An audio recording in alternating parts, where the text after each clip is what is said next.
You are so bright and articulate, and I guess I can call you articulate since you're not an American black. Can't say that about them. That's derogatory. And that was a great opening segment. Lots of things to talk about there. Oh, and I agreed with many, many things you said during, in fact, probably more than most other candidates when you were running for president. But I still would not have voted for you because you're an Indian. We'll get back to that.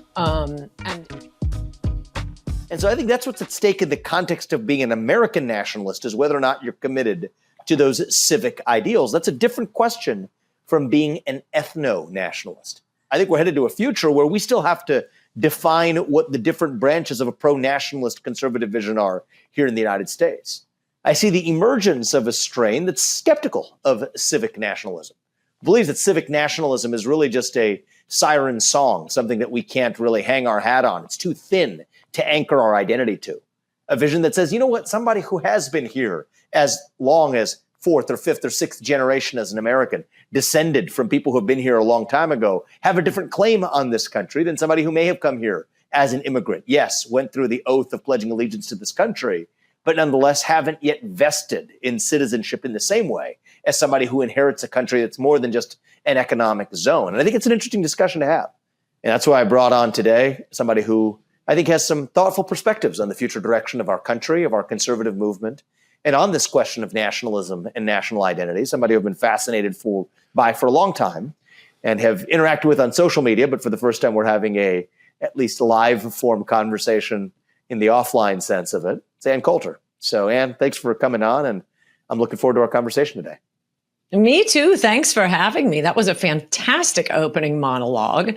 I too am a fan of yours. I'm going to make a point of disagreeing with you so that it will be fun. You are so bright and articulate, and I guess I can call you articulate since you're not an American black. Can't say that about them. That's derogatory. And that was a great opening segment. Lots of things to talk about there. Oh, and I agreed with many, many things you said during, in fact, probably more than most other candidates when you were running for president. But I still would not have voted for you because you're an Indian. We'll get back to that. And it's directly related to what you were just talking about. You know, the thing about nationalism, you're totally right. It is like, to use the word this clip has been going viral all over the internet. People are saying it's racist. A lot of people are calling Vivek out for accepting it like he did. My personal opinion is he handled it very well. He didn't even react because there's no reason to react until you understand fully where the person is coming from. Is what she said necessarily racist? No, it's not at all. While I'll agree in the set of people who share that sentiment, the majority are probably, they lean a particular direction. But in that set, there are also people who may have legitimate reasons for why they wouldn't vote for a particular person because of their ethnic background. I know it's a very nuanced thing. People in the internet can't deal with nuance. I don't think anyone would bat an eye if a Jewish person said, I'm concerned about voting for a Palestinian, pro-Palestinian as the prime minister of Israel. No one would bat an eye because you'd understand that there can be certain concerns that a Jewish person would have. And similarly for Palestinians, you could feel legitimately that the person of a particular ethnic background and their cultural norms and beliefs may conflict with the ones that you have and the ones that you think your country has. And if you accept that, you should understand why he reacted the way he did. Because you'd be an incredibly emotional and unintelligent person to immediately react to statements that a person makes without giving them the chance to qualify them. Nationalism, oh, it's Hitler. And, Hitler had soup. That doesn't mean we shouldn't have soup. Hitler loved dogs. That doesn't mean you shouldn't love dogs. So I think we have to move past this. If Hitler did it, it must be bad. But I do notice when I was listening to your monologue, I don't think I do use the word nationalism. I would use a word you used in your monologue, which I liked quite a bit, and that's citizenship. There's citizenism. How about Americanism? Yeah. I'd also point out that the only people who are not allowed to be proud of their ethnic group do tend to be Anglo-Saxons. Oh boy, you can't be proud of being white. Whereas, watch a soccer game and see, it's Venezuela, we're Mexicans. It's funny, Hispanics don't even think of themselves as Hispanics. They think of themselves as the country they're from. I think French feel very proud to be French. We saw Macron expressly objecting wokeness on the grounds that this is an American institution. We're not going to import this. So you do see basically every other ethnic group very proud of their ethnic group. And the thing I'd say about America, okay, no single cuisine, but you can get Chinese food and Mexican food in Paris and Tokyo. Food has definitely migrated across countries. There is a core national identity that is the identity of the WASP. And that doesn't mean we can't take anyone else in, a Sri Lankan or a Japanese or an Indian. But the core around which the nation's values are formed is the WASP. So there is a lot in the freedom thing. Samuel Huntington of Harvard has written about this in a fantastic book I recommend to everyone, Who Are We? And he describes how, back in colonial times, interestingly enough, for example, Jews could vote, but Catholics couldn't because people thought they would be more loyal to Rome. Once they became more American Catholic and less Roman Catholic, then they were just, part of us and part of Americans. But you do notice, and he describes why so many countries that have not done very well are dominated by Catholicism. It's much more from the top down. It lends itself to an authoritarian governance, whereas Calvinists, it's between you and God, and moreover, because of the Presbyterian, I think every ethnic group has this, the WASP work ethic and the Jewish work ethic, and I'm sure there is an Indian work ethic, but specifically with Presbyterians or Protestants, let me put it that way, and the Calvinism, even though might not be theologically true, but the idea that you are part of the chosen and you prove that by being successful. It's almost the reverse in Catholic countries, not so much this country because American Catholics have basically become Protestants. And that is this worship of being poor, as if you are closer to God because you're poor. That's not the way to create a on-the-go developing country. Mm-hmm. No, I think that's an interesting tour through that historical lane, but I want to... Look, her argument, I understand the points she's trying to make and where she's trying to go, but it's extremely unsophisticated. The sweeping generalizations, stop, bro, stop. You're going to need more evidence, and it's going to have to be a bit better structured.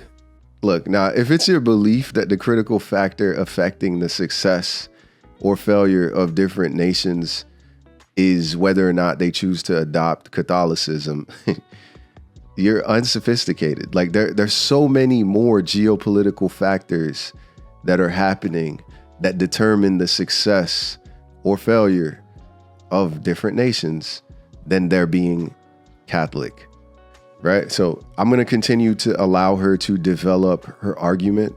Obviously, it's not looking so good, but it doesn't mean she's racist. It's even clear that she's not going in a racist direction. She's going towards more cultural norms direction. However terribly supported it is. Pick on one point you said, which is citizenship, right? Let's talk about what does it mean to be a citizen of a nation. And it's interesting, if a lot of people trip up on this, they'll say, well, it means what you get, right? Do I get to vote or do I get some other claim? And that doesn't really work. Actually, if you look through most of American history, for example, women were citizens long before women could vote, right? Mm-hmm. And so it's not about what you get. In my book, and I think that this is true with the American conception of citizenship, I think it's true of the Roman conception of citizenship, is it's about your loyalty, actually. Yes. To whom do you actually pledge loyalty? And so I think you and I share that in common, actually. I don't know, I've never asked you this, Dan, but I assume from seeing the things you said, tell me if I'm right about this, you're probably against the existence of dual citizenship as a concept. Is that fair to say? Yes. Yes. You and I share that in common. Outrageous.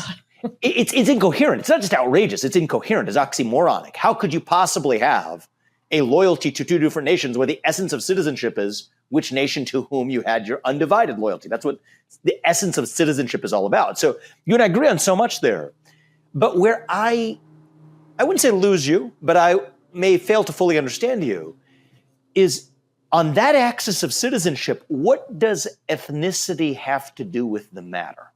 And I think you would be well served, and maybe this could be a great platform for you to do it, to make the case for why that, what you put at WASP basis for the American identity, how is that relevant against a backdrop of which you got the WASP seventh generation descendant of some rich guy on the Upper East Side in Brooklyn that pretends to hate this country because it's the cool thing to do, versus somebody who came here as the kid of immigrants, but pledges loyalty to this country? If loyalty was the axis for citizenship, aren't you actually committing a bit of a sin, reverting back to a conception of citizenship that has nothing to do with loyalty in the first place?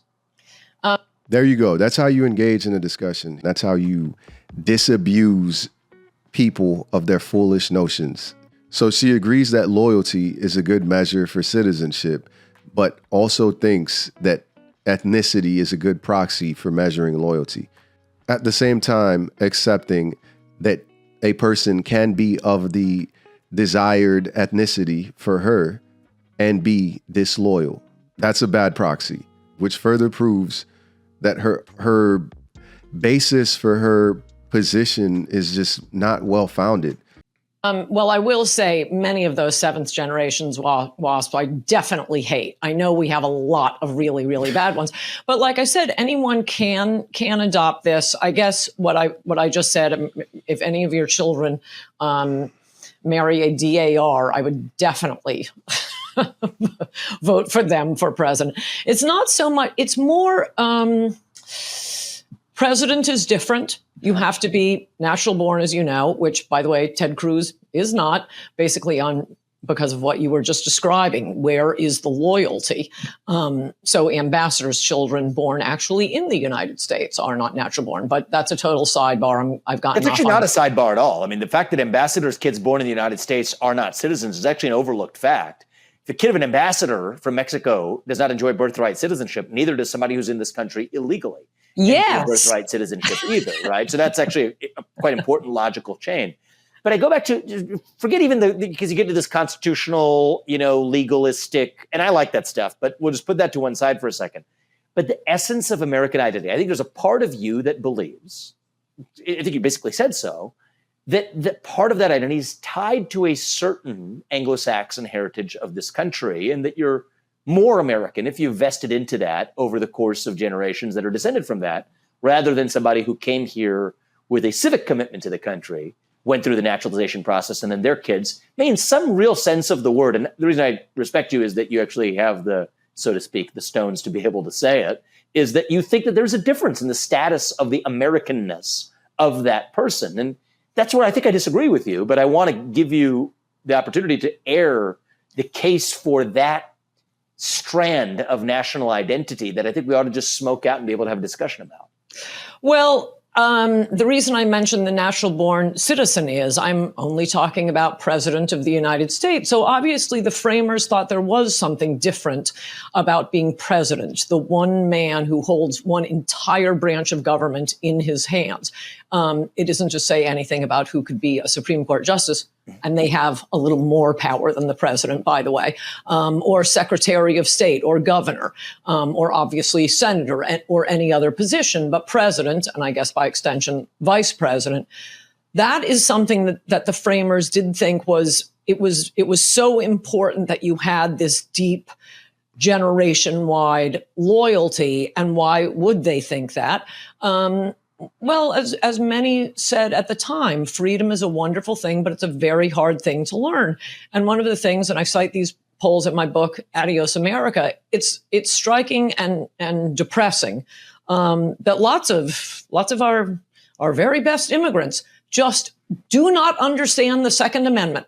They do not get the First Amendment. And you take polls of them, should you have a right to bear arms? Should hate speech be banned? And it's noticeable that large percentages of immigrants and children of immigrants really don't get that. And I think that is the point of having natural born citizen only for president, that this is a really delicate thing we have, this freedom to bear arms and there being no such thing as hate speech.